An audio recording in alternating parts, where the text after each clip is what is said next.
Nous qui avons le privilège d'être l'habitation de Dieu en esprit, on n'a pas qu'un privilège, on a également une responsabilité à la hauteur de ce privilège-là qui est attaché.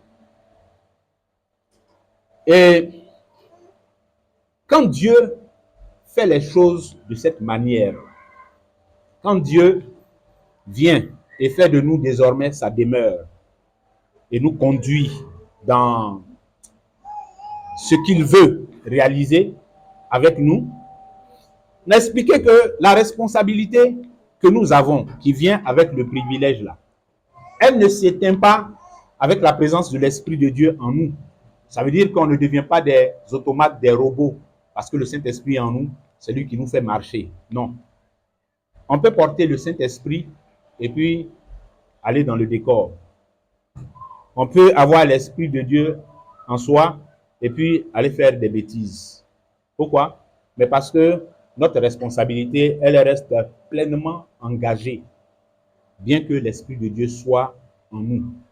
Mais ça, Dieu fait ça comme ça. Pourquoi? Parce que, et ça nous ramène à ce que le Seigneur Jésus-Christ lui-même a présenté. Oui, en réalité, il n'y a pas de, comment dire, il n'y a pas de variation réelle sur les choses substantielles même de notre rapport avec Dieu, depuis les temps anciens jusqu'à l'époque de l'Église. Je dis ça en pensant à ce que le Seigneur Jésus-Christ lui-même a présenté en citant la loi de Moïse. Que le plus grand commandement, c'est tu aimeras le Seigneur ton Dieu de toute ta force, de toute ton âme, de toute ta pensée. Et le deuxième qui lui est semblable, c'est tu aimeras ton prochain comme toi-même. Ça là, ce n'est pas une disposition qui est apparue dans l'Église. C'est une disposition qui existe déjà depuis la loi de Moïse. Comme pour dire que, c'est ce que je disais un peu la dernière fois, que celui qui comprend l'esprit de la loi comprend l'esprit de la grâce avec Jésus-Christ. Parce que c'est le même esprit là qui est à l'œuvre. C'est lui qui travaille. Changement de sacerdoce, changement de loi, de disposition, mais c'est le même esprit qui opère ces choses. À un moment donné, il estime nécessaire d'opérer une transition. La transition se fait et puis on passe de Moïse à Jésus-Christ. Mais les choses substantielles de sa démarche là, on les retrouve. Le plus grand commandement que Jésus présente là, c'est pas quand Jésus est venu qu'il est devenu le plus grand commandement. C'est le plus grand commandement depuis longtemps. Le deuxième qui lui est semblable là, c'est pas maintenant que c'est venu, c'est là depuis longtemps. Tu aimeras ton prochain comme toi-même là. C'est là depuis longtemps. Et il précise que de ces deux commandements dépendent toute la loi et les prophètes. Ça résume tout. Ça veut dire que ces deux commandements sont au cœur de l'œuvre que Dieu est en train de réaliser depuis la création. Ces deux commandements sont au cœur. Tout ce que Dieu fait, tout ce que Dieu fait avec nous et tout ce que Dieu veut que nous fassions avec lui, c'est ça qui est au cœur. Tu aimeras l'Éternel, ton Dieu, de toute ta force, de toute ta pensée, de tout ton cœur. Et puis tu aimeras ton prochain comme toi-même. Ce que Dieu veut, donc, c'est une relation avec nous. Ce n'est pas que nous devenions des automates, que le Saint-Esprit nous habite, donc on devient mécanique. Non. C'est pour ça que notre responsabilité est pleine, même si l'Esprit est en nous. Et c'est parce que notre responsabilité est pleine que nous sommes jugés pour ce que nous choisissons de faire ou de ne pas faire dans le Seigneur, dans l'Église.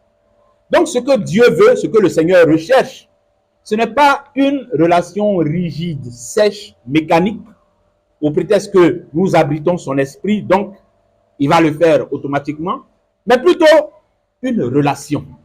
Et la nouvelle alliance est une alliance de relation, une alliance d'esprit, à la différence de l'ancienne qui, elle, était plus rigide, plutôt, j'allais dire, carrée, sèche, mais pour des raisons précises qu'on peut découvrir quand on lit l'Épître aux Hébreux. Donc aujourd'hui, dans l'alliance inaugurée par le sang de Jésus-Christ qui nous unit, au Père, nous sommes appelés en tant que l'Église à entrer dans une relation, dans une alliance de relation. C'est ça que Dieu veut. Une alliance de relation avec lui et une alliance de relation entre nous. Amen. Amen. Celui qui n'entre pas dans cette pensée-là est encore dans l'ancienne alliance. Celui qui s'approche de Dieu avec une autre pensée que ça, celui qui s'approche de Dieu avec dans la tête et dans le cœur le désir de vivre un truc religieux sec, bizarre, où on ne fait qu'offrir des sacrifices, n'est pas encore entré dans l'alliance nouvelle. Parce que la nouvelle alliance, c'est une alliance vivante, c'est une alliance de vie, c'est une alliance de relation. C'est ça que Dieu veut. C'est pour ça que Dieu est venu habiter maintenant en nous. Je dis, y a-t-il meilleur rapprochement? Y a-t-il meilleure relation entre deux entités que quand ces deux entités éliminent tout l'espace qui les séparait? Est-ce que vous voyez l'œuvre que Dieu a accomplie en faisant de nous son temple? C'est-à-dire, pour ainsi dire, hein, je parle un peu à la manière des hommes, tout l'espace qu'on pouvait voir entre le Père créateur et puis ses créatures, ses adorateurs, il a éliminé tout ça pour que désormais nous soyons le plus près possible de lui. Nous n'avons plus à traverser le parvis. On n'a plus à traverser le lieu saint. Nous demeurons éternellement dans le lieu très saint, dans la présence du Père éternel. Amen. Mais, bien aimé, ça exprime le désir de Dieu de s'engager avec nous et de nous engager avec lui dans une relation qui est fondamentalement une relation d'amour. Une relation d'amour. Et vous voyez, c'est quand nous regardons notre relation avec le Seigneur sous cet angle que nous pouvons comprendre quand il dit que ses commandements ne sont pas pénibles. Oui, non? Il dit dans ce passage-là, je vais le trouver.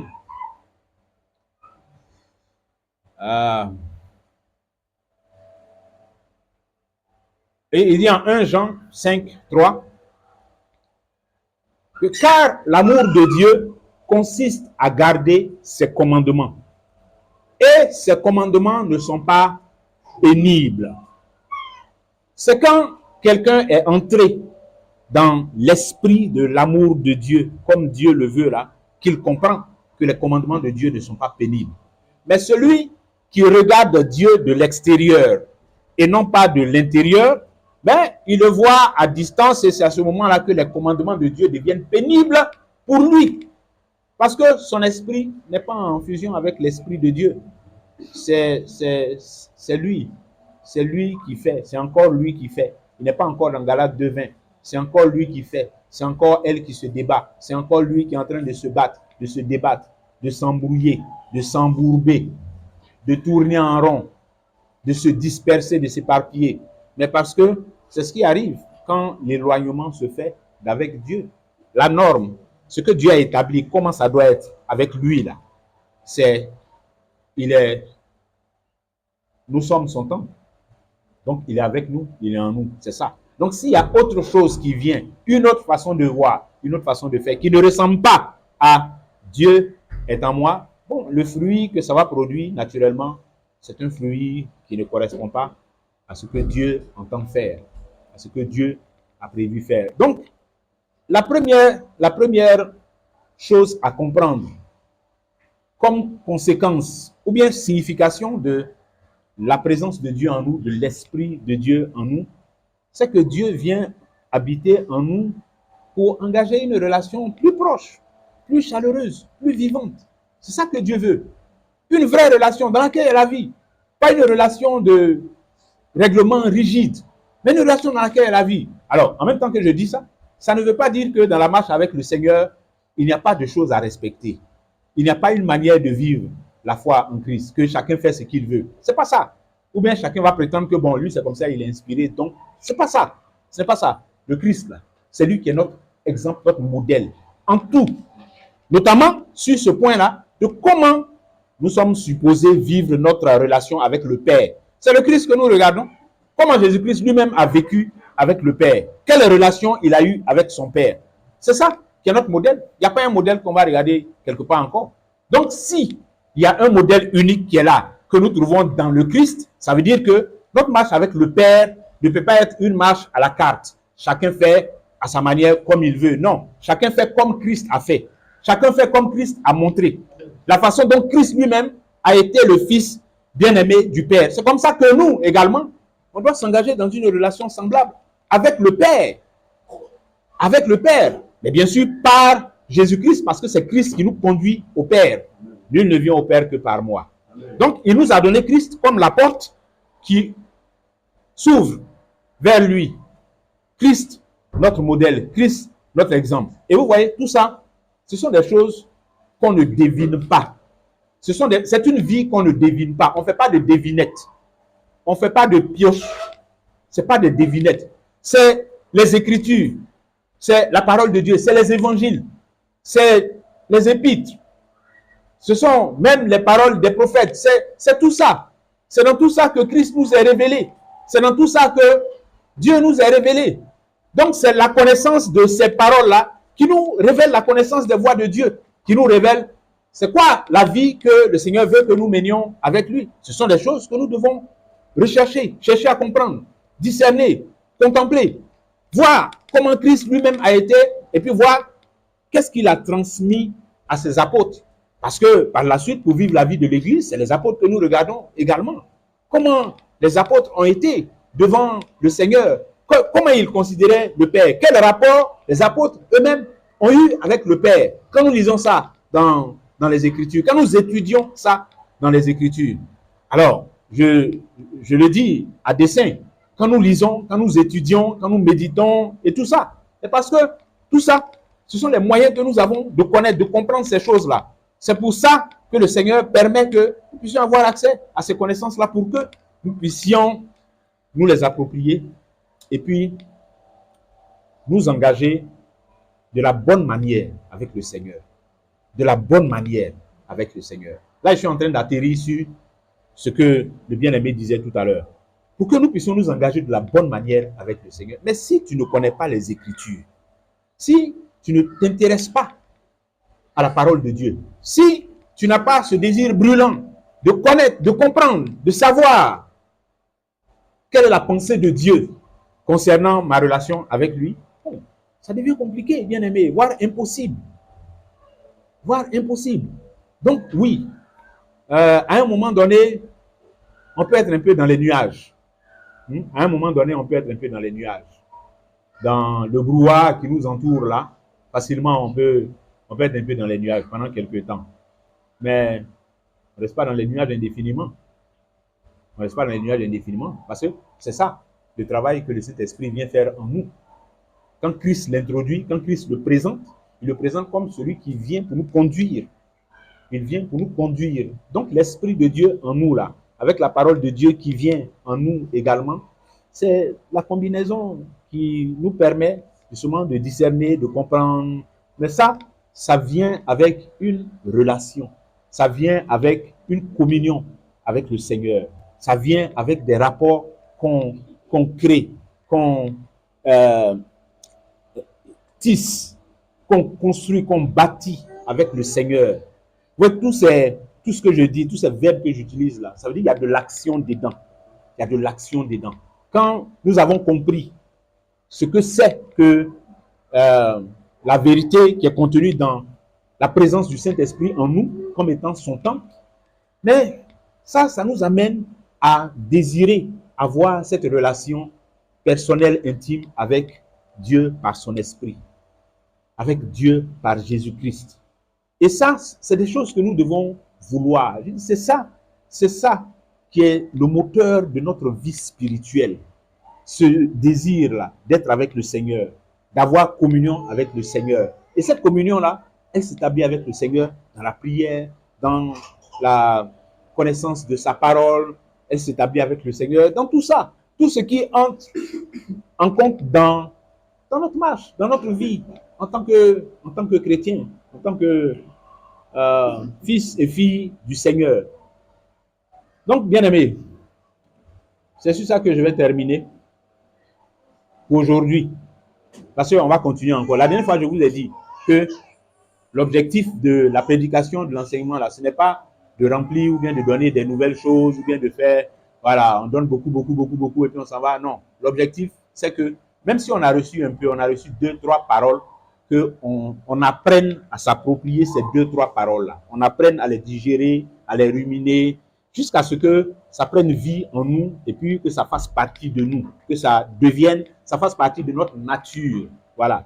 Donc, les quelques paroles que nous sommes en train de partager et sur lesquelles je vais m'arrêter pour aujourd'hui, là, recevons-les ainsi. Et puis, allons et évaluons, apprécions nous-mêmes la qualité de notre intimité avec le Seigneur.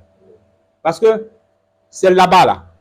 Oui, quand quelqu'un a des problèmes dans sa marche, dans sa vie de chrétien, c'est de là-bas que ça vient. Il y a quelle intimité entre toi et puis le Seigneur? C'est de là-bas que ça vient. Si là-bas, c'est froid, c'est clair que tout le reste sera froid. Bon, peut-être si tu es un bon comédien, tu peux présenter une apparence de chaleur, mais en réalité, tout sera glacé, tout sera froid. Donc, si nous voulons nous évaluer, nous sonder, et puis voir où nous en sommes, et puis voir comment nous prenons en compte les observations qui ont été partagées aujourd'hui, allons à la source, bien aimé. Il ne faut pas qu'on reste dans les examens périphériques. Il ne faut pas examiner les feuilles qui sont en train de s'assécher là. Le problème ne vient pas des feuilles. Ce n'est pas les feuilles elles-mêmes qui décident de devenir sèches et puis elles s'assèchent. Non. Les feuilles deviennent sèches parce que à la racine, là, il y a problème. Ou alors, sa connexion avec le tronc, là, il y a un problème là-bas. C'est pour ça que les feuilles deviennent sèches. Donc, c'est là-bas qu'il faut voir la connexion entre le sarment et puis le cep, là. C'est là-bas qu'il faut voir. C'est quand il y a un problème là-bas que les feuilles là deviennent sèches et qu'il n'y a pas de fruits. Les fruits qui naissent sont des fruits avortés. Parce que c'est petit comme ça. Ça ne mûrit jamais et ça pourrit dessus. Donc, ça donne l'impression qu'il y a fruits, mais en réalité, il n'y en a pas. C'est des faux fruits, des mauvais fruits. Or, ce que le Seigneur veut, c'est de bons fruits. Et beaucoup de bons fruits. Donc, examinons ça. Examinons l'état de notre connexion au cep. Examinons ça. Et en toute humilité et en toute honnêteté, si nous notons, nous devrions le noter. Ça fait partie du travail du Saint-Esprit en nous aussi. C'est pour ça qu'il nous habite aussi. Il ne nous force pas, hein, mais il nous montre, il nous révèle, il nous indique, il met la lumière, puis il dit, regarde. Maintenant, si toi, il a mis la lumière et que tu dis, bâche, bon, lui c'était. C'est ça. Vous voyez un peu, c'est le travail que les prophètes faisaient en Israël. Dieu les envoie, ils parlent. Il les envoie, ils parlent. Il les envoie, ils parlent. Ils parlent. Bon, libre au roi d'écouter ou bien de ne pas écouter. Le roi qui a décidé d'écouter, bon, il redresse ses voix dans sa manière de gouverner le peuple, ce que Dieu a dit, il en tient compte, et puis il redresse, hop là. De ces rois-là, on a dit que c'était des réformateurs, ils ont restauré le culte en Israël et tout ça. Mais bon, ceux qui ont voulu en faire à leur tête n'ont pas écouté les prophètes, mais les prophètes ont parlé. Ils ont parlé, ils n'ont pas écouté. Bon, ils en ont fait à leur tête, et puis, bon, ce qui devait arriver est arrivé. Donc, il y a longtemps que Dieu ne force pas. Il n'a pas forcé avant, il ne force pas aujourd'hui. L'Esprit nous éclaire, il nous oriente, il nous indique. Écoutons, humblement, redressons, corrigeons. Parce que, ouais, ce que Dieu veut, la mission, le travail de l'Église, ça tient à cœur au Seigneur. Ça lui tient à cœur. Le Seigneur n'a pas suscité l'Église juste pour que des prophéties s'accomplissent ou bien juste pour que on parle un peu des églises ou bien on dit pour faire un peu. Non, c'est pas ça. Christ nous appelle la lumière du monde, celle de la terre. De l'église, Christ dit qu'il bâtira son église et que ni la mort ni la porte du séjour des morts ne prévaudront contre elle. Voilà hein, les thèmes dans lesquels le Seigneur Jésus-Christ parle de son église. Maintenant, quand il dit comme ça, là, ce n'est pas des anges qui vont les recruter pour faire comme ça. C'est de nous qu'il s'agit. C'est de nous qu'il s'agit. C'est pour accomplir ces grandes choses que le Christ a annoncées de cette manière-là que le temps est arrivé où l'Esprit de Dieu habite désormais en nous. Parce que où on doit aller là, c'est costaud. Où on doit aller là, c'est profond. Ce dans quoi Dieu doit nous conduire là, c'est pas léger, c'est du lourd. Mettons-nous en ordre de bataille. Mettons-nous en ordre de bataille. Et puis, laissons le Seigneur nous conduire.